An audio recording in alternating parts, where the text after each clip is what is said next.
Injuries to start with, please, Sean? Quick catch-up. So Barnsley's on the grass with the physios. That seems to be going well. Woody will be probably touch and go. We'll find out more tomorrow, on how he's going. Been with the physios today, but on the grass. They're the main two. A couple of niggles and a couple of, a few days here and there, but they're the main two. Johan, Matt Loughton? No, Johan's fit. Johan's back fit. Oh, Matt Loughton, sorry, yeah, that's a great shout. Matt Loughton, he won't be ready for the weekend. Johan's back in and amongst it. I'd still have liked him to have a game, but you know what the weather's been like here the last couple of weeks, so I've had to call off a game this week, which he would have played in. But don't get me wrong, don't misconstrue that. He is fit. He's trained for the last 2 weeks with the first team squad. Matt Loughton, he won't be fit for this weekend. Wood and Barnes, is there any likelihood of them being involved the weekend, or do you think it's still... Woody's got a chance. He's touch and go, I would say. Whereas Barnes, he's not there yet. He's still working with the physios. Having said that, the lads that have come in, Rodriguez and Vidra, have taken their chances pretty well. Yeah, well, Jay's been getting fitter and sharper. He's fit, but you know what I mean, that real match sharpness, that's what I mean, that which only... every player will tell you, let alone managers and coaches, it's the final bit that you get from playing regularly. Vids came in and did a really good job last week. He's had sort of moments and patches, but he got a good bit of game time last week, and we're pleased with his performance. Scored a fantastic goal, of course, and he's rightly so been feeling good about life this week. So he's got a chance of figuring, of course. We've been pleased with that group, and I said it was. I've always said that I've enjoyed all four of them strikers, and I think the signs have been clear. With the loss of Barnsley and then J-Rod coming in and beginning to get sharper and fitter and get his eye in, score goals. And Woody's done very well anyway. And if he's not right for the weekend, then Vids, who's come on last week and looked really sharp and scored a fine goal. So, I've liked the group of strikers we work with. We often use two strikers. So, it's important that they're all fit and firing. Is it a credit to their professionalism as well that they've had to wait for their chances and once they've come along, they've taken them so well? Yeah, I mentioned that a lot here over my years here, not just now, over all of the years here. They get their rewards, these players, for keeping themselves right. I mean, we give them some work to do, of course, and guide them towards what's good for them. But they've still got to deliver it. They've still got to stay sharp. They've still got to keep their eye in. They've still got to stay focused. Because, players, I always explain to them, they come in and knock your door and have a word with you, and then they play, and if they don't play well, they wonder why they're not in the team. And you go, well, you've got to break the circle, the vicious circle, if you like. And they do here. They train really well, train hard, and often when they've got a chance to play, they've played well and either stayed in the team or got more game action, by their performances. So we've really encouraged that, and I'm pleased to say that all the players here during my time here insist on being right and ready, and that's a really good thing from a group that is important that we use the group when needed. One player that perhaps hasn't been right and ready, and we saw Ben Gibson going off to Middlesbrough to train with them. Are you disappointed he's not really been able to get a grasp of his time here at Burnley and really show you what he can do? Or? No, it's a situation that's been dealt with. So that's it, really. Fair enough. Great run of form. How pleased are you with the way results have gone for you over the last couple of weeks?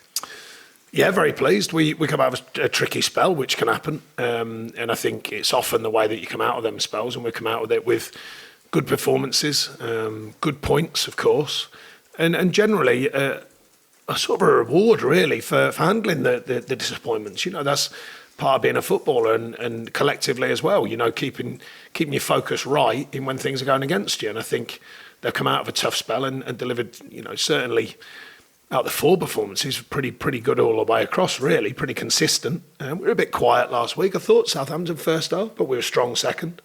And I think on the balance of it, reflect on them sort of 8 games, and if you put it all together, you'd certainly take the points from them games and the 2 wins previous to the 4 that we had a tough spell in. So, I think it's a topsy-turvy story, which often happens in our seasons in the Premier League.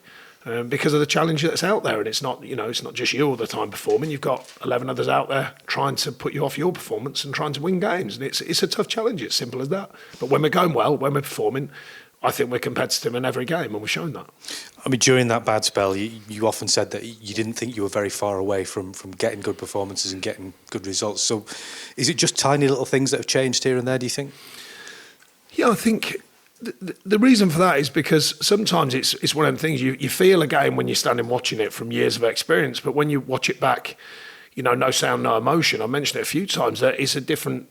Sometimes games look different. You think actually we weren't We weren't doing as many things wrong as what I thought we were on the day. And I think that's an important part of the process of, continually developing or attempting to develop players in a team. And I think, I certainly try and stay level with the ups and downs of what we do. And I think the players here do, and they stay focused on the details that count, because they do know that the higher up the ladder you go. And when you're in the Premier League, the details are massively important. Every detail during a game can change the look of a game. And I think we've kind of enhanced that. I think both boxes have been good, the way we've worked in both boxes to get the results we've got. And the underlying basics, you've got to be ready to work, you've got to run hard, you've got to stay from, or in our case, play from our shape and all the basics and all the sort of sometimes undervalued things in the game. You've got to do them well. And I think we've done that over the last 4 games. But the point is, I didn't think we were a million miles away in the 4 previous. Sometimes the other side have just played better than you have. As nice as it is to be as far away as you are at the moment from the bottom end of the table, are you looking at the table at all and setting your sights further up now, or are you still considering, well, we've still got to make sure that we stay in the Premier League, that's the first target? I've never really overthought anything other than continued development. We had a tough season last season at the beginning. We changed it around second half. It was to build on that, and I think we have. I said early season, I think the performance levels of the team generally have improved again from last season. I think the consistency generally has improved from last season. The points tally has improved, obviously, at this stage. So, it's just continued development, and I think that the more times you get that kind of development curve right, the better chance you've got of improving. And I think we have improved this season, but I could feel it in pre-season. I did say really, really early in pre-season, I said, I like the feel of the group. They're working very hard. The edge and the eye, if you like, when the eye's in to perform, I thought that was there. The likelihood is, as has happened, you're still probably going to take a couple of knocks during a Premier League season. It's the way it is. It's a tough challenge, this division, without a shadow of a doubt, arguably the toughest one. But overall, I think where we are now, I think we've earned the right. We've got to continue to do that, of course. No one gives you anything in the Premier League. And I said to the players just this morning, the last one doesn't know you the next one. We've got to go and deliver a proper performance to go and win on Saturday. And Bournemouth, typical of that, they've experienced 1 or 2 bad results recently, but they're still the sort of side that can cause trouble to anyone in this division. Yeah, a lot of respect for Eddie. He knows that, and his team and what they're looking to achieve season on season. Them too, they're having a fair challenging season this season, a bit indifferent and up and down and results, etc., etc. But on any given day, anyone in the Premier League, including them, of course, if they play well and you don't, then they get what they want. So we certainly will be ready for the fact that they're certainly not a bad side, that's for sure. They've got some very good players individually. Collectively, they're a good unit. They have had a tricky spell lately. And for a little bit now, but we don't underestimate anyone. We can't afford to, so we've got to be right and ready to go and deliver. Just finally from me, I don't know whether you've seen Arsene Wenger been talking about the possibility of changing the offside rule. What would he know? Rule.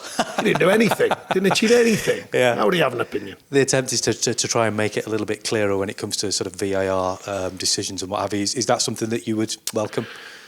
It's only my personal opinion, but if you're offside, you're offside. I think there's a bit of drama about nothing for me. If a line says you're offside, you're offside. The best contact point they're alluding to is the idea of the part of the body you can score with.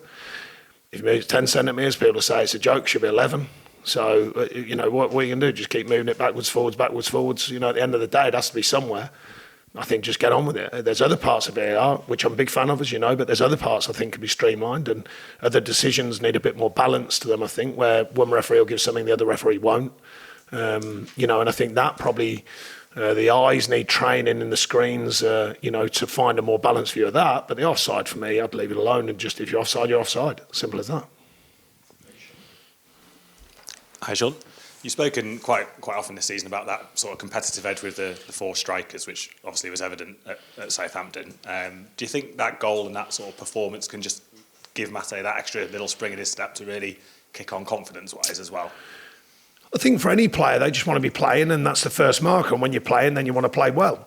Along that sort of journey to playing well, you hope that things drop for you, particularly strikers. If sometimes you can play well and you don't quite find a chance, and other times it might be a quiet day and you find 2 chances and everyone thinks you've been world class. It's strikers are quite an interesting position. It's the toughest one in my opinion. I do protect my strikers because I think it's a really tough job. And I think Mate's, he's stuck at it. He's training right. He has done for a while now. In amongst the frustrations of not playing, there's still been a demand. And I think he got a reward for that last week. And his teammates, as you saw, were absolutely delighted for him and for us collectively. I guess that must give him a lift. I think you mentioned it there as well, coming into training on the back of such a euphoric moment for him, really. Well, he came in, he's joys of spring like he is. He's like that kind of character, which I always remind him of. You wouldn't know if he's won the lottery or not most days. But he's good around the group in his own kind of way, and he enjoys his training. He's well travelled. Everyone knows that. He's a good player. I've maintained that all along, but there are 3 others, here that are good players as well. We play with 2 strikers at the end of the day, but you can only pick 2. But no, he's a good player, and if he plays again, then we want him to play well, of course. 2 strikers out, potentially 2 strikers out injured. You'll have to do a Barcelona and appeal for some special dispensation to sign another one. That takes money usually, so I doubt we'll be getting that. Just on Johan, obviously he's come back into contention. How much of an impact can he make? He's had a frustrating season, really, hasn't he, with a couple of injuries? He's been ever so unlucky. Johan. And he's back fit now. He wants to play, wants to be involved. He's missed enough time when he knows he's going to have to sort of re-earn it as well, because of the respect we have for the group. But he's a very good player, we know that, and we want all of our players back fit, and particularly ones that have done very well for us, which is certainly he's part of that. And he can provide a little bit, he's a different kind of player, I suppose, to Jeff on that side, and even if it's off the bench, another option for you to utilise. Yeah, Robbie, they all do, Robbie and Azza, and, they can all play in the number 10 spot as well, including Jeff. So there's a healthy group there. A real competitive group. They all want to play. They all want to do well for the team, and I think that's another valid point about our squad. They've all a real demand about them to affect the game in a positive way when they play. And just following up on something Fraser said there on Ben Gibson, is he now back here or? No, he's not back here. Still with Middlesbrough. Yeah, and that's Middlesbrough. Not Middlesbrough. He's not with them. No. That's just the case for the foreseeable. It's just a wait and see, as we said last time. Yeah, and just I like a question about contracts. Ashley Westwood's contract, is that up at the end of the season, or have you exercised an option already to keep him for another? No, we're just constantly in dialogue with these players.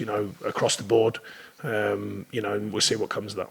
And lastly, Steve Stone's situation, has there been a resolution on that? Yeah, there was an independent investigation just to make sure things are done in the right manner. He's back in the workplace. He's out looking at our loan players. We've got 11 out on loans. He's out making sure they're all in good shape, their delivery of performances, speaking with the managers, etc., etc. So that's all sorted. He's back. Yeah, that's done. As well. So that must be another relief to get something off the field. There's no relief. It's just another situation that's been cleared up and dealt with. Thank you. Thank you.